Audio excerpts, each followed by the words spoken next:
لليوم الثالث على التوالي لا زال هاشتاغ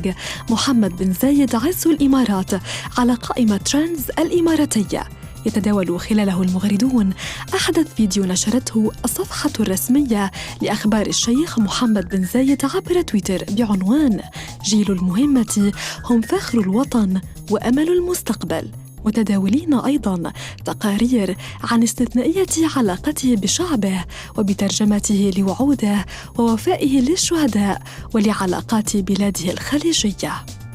وعربياً، لا زالت الأزمة الخليجية القطرية تتصدر تويتر العربي بدءاً من إعلان قائمة الإرهاب القطري في بيان مشترك أصدرته كل من السعودية ومصر والإمارات والبحرين أول من أمس الجمعة، واستحوذ على اهتمام المغردين على مدى اليومين الماضيين حسب ما أظهر هاشتاغ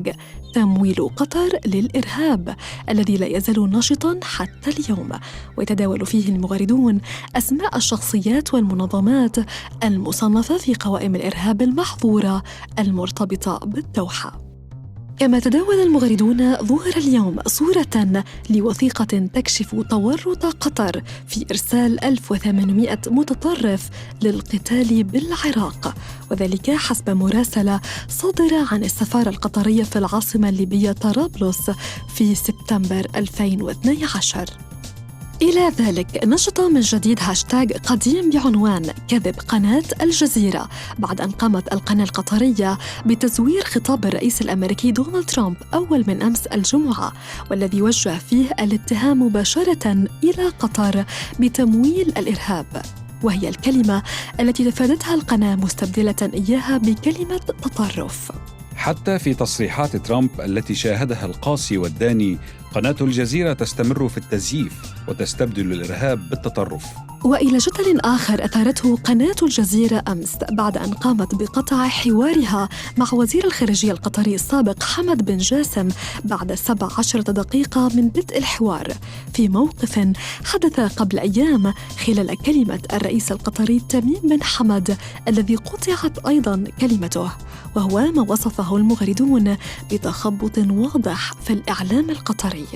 ومن تخبط الإعلام القطري إلى ترويج الإخوان لمصطلح حصار قطر بدلاً من مقاطعة بهدف كسب تعاطف الرأي العام، وهو ما أكد عليه الكاتب السعودي عبد الرحمن الراشد ضمن مقاله الأخير بجريدة الشرق الأوسط، معتبراً أن قطر تحاول التشبه بحركة حماس واتباع خطاب مشابه لخطابها بدعوى أنها محاصرة، وأن مواطنيها لا يستطيعون العيش وتوفير احتياجاتهم في ظل هذا الحصار،